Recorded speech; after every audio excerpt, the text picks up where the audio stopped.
How's it going, sir? How you doing? Murphy, huh? Yes, sir. I got something for you. All right, what you got? You're a police officer and you're investigating a crime that involves a vehicle, let's say, all right? Okay. And they show you a VIN that's on the firewall of that vehicle. Don't believe it. Call up and run that VIN through the parts department, see what color the cladding is supposed to be, what color the bumper is supposed to be, the hardware, door handle, mirror, the differences. And you will find that in this particular case that you don't know about, that this VIN is on the firewall of a 1999 Toyota RAV4, but this VIN is to a 760 color code.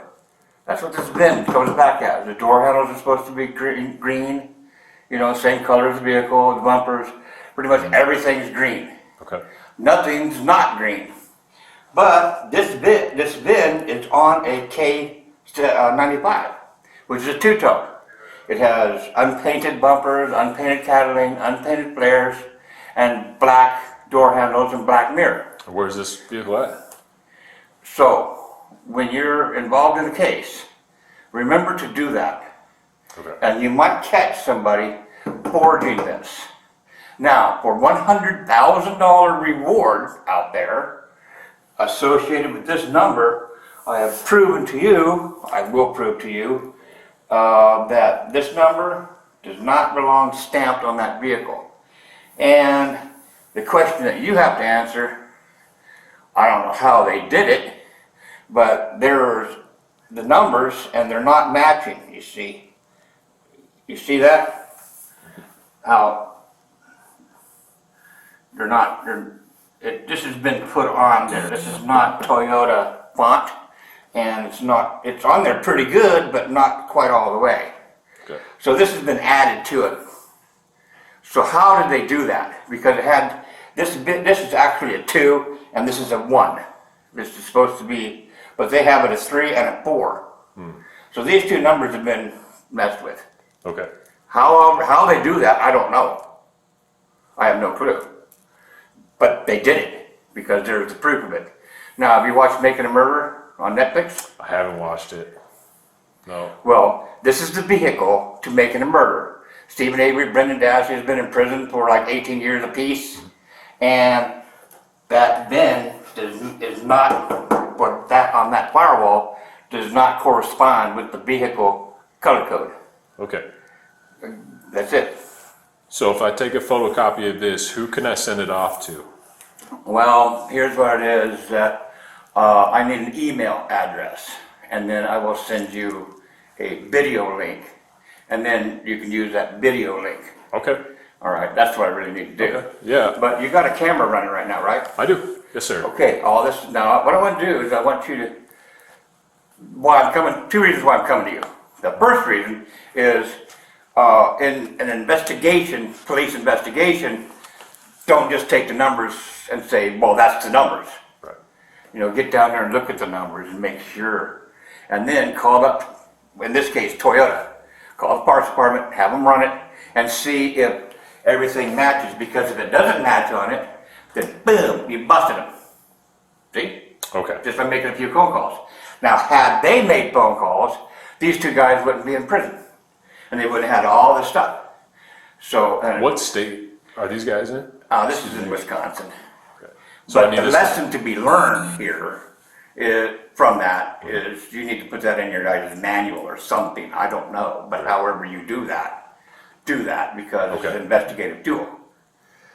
This particular technique that I have developed is an investigative tool. Okay. You guys can put that in your toolbox. All right. I will pass that off to all my other officers. Now, there's a $100,000 reward for information to the murderer of Teresa Marie Halbach. But that was a spontaneous, nobody knew about it, surprise. Well, not really. Because when you're getting down there and you're falsifying vehicles and VINs, something else is going on. It's not spontaneous. So Right. Something deliberate. Something that was planned there's out. not a murder. Teresa Marie Halbach is not dead, because you can't do that and say, well, Steve just blew up one day and just murdered her just on this, and nobody else is involved. Bullshit. Somebody else is involved. Right there is proof.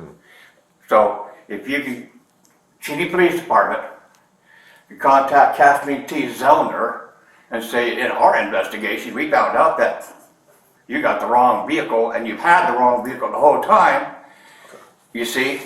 Let me write that name down. That's it. What was Oh, it? it'll be in the email. Okay. Just give me an email and you'll have it all. All right. I will give you my work email right here. Sure. The Cheney Police Department could possibly get $100,000 put into its treasury, however.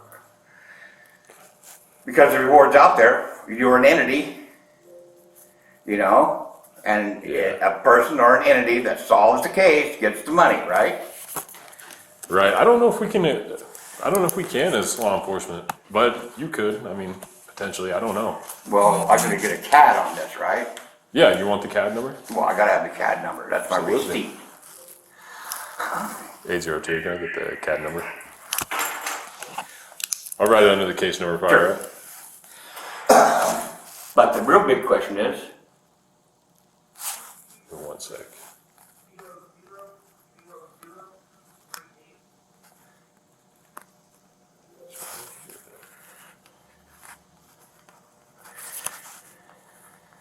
All right.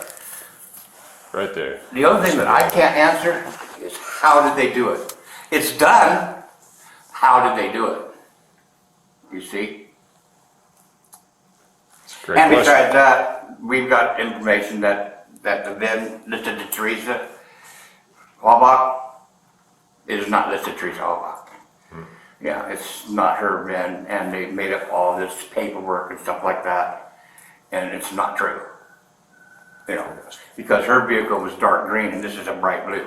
Okay. She's so dark green. They say turquoise is actually blue to Toyota.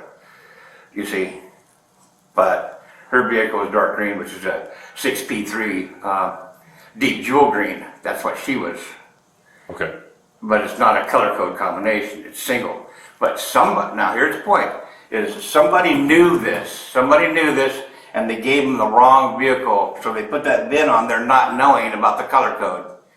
So somebody in Calumet County was trying to frame Stephen Avery, Manawa County was trying to prevent them from doing so.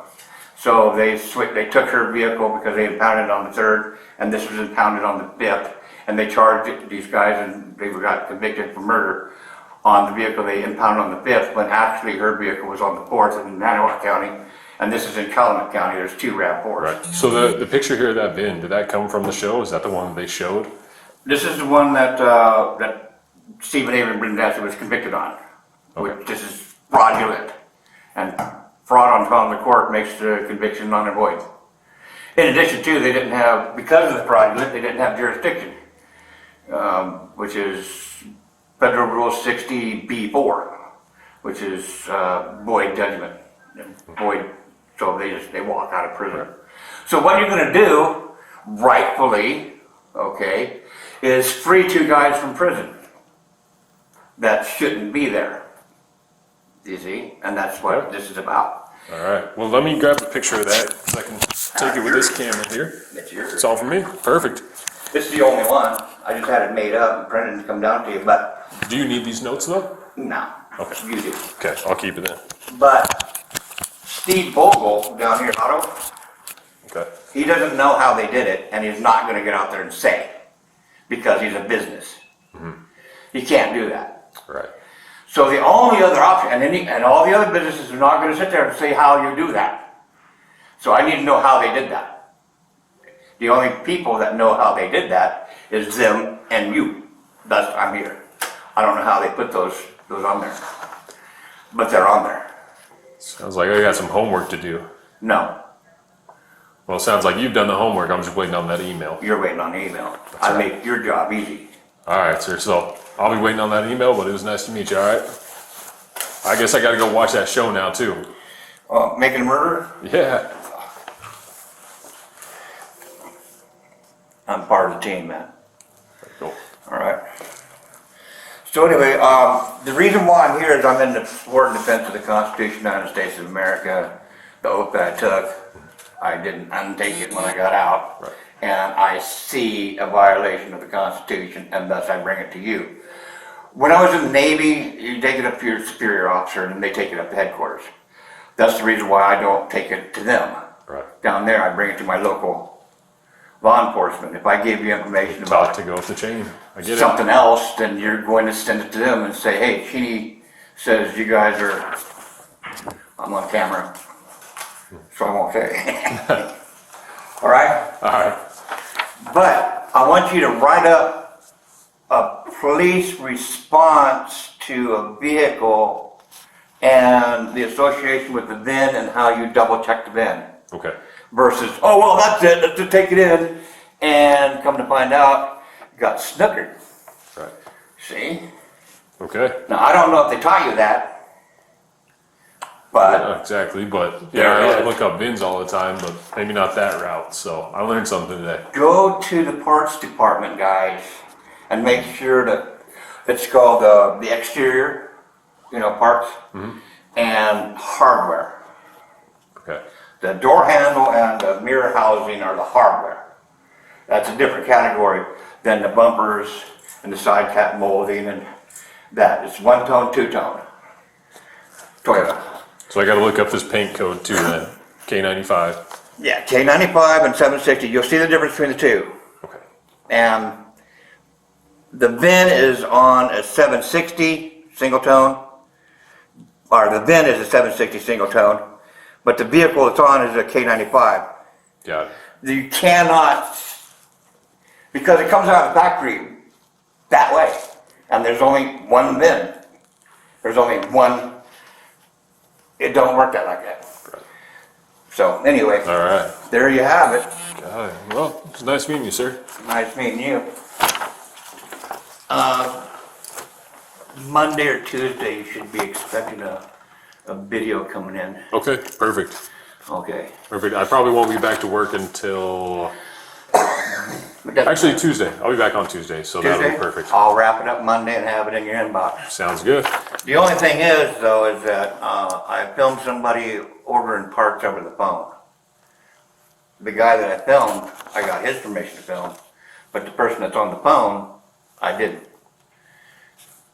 Is that wiretapping? I mean, this state's a two-party consent state, so technically you're supposed to get consent, but it's a little wishy-washy when it's over the phone. But he's on the job and is just giving out a part number. I wouldn't worry about it then. If he doesn't press charges, right? No, there's nothing incriminating that guy, so Right. nah, it's fine. Okay, so anyway, I'll send it in. All right, perfect. You'll get it about Monday or so. All right. Sounds good. You have a good night, sir. Okay, you too. I'm gonna get to work.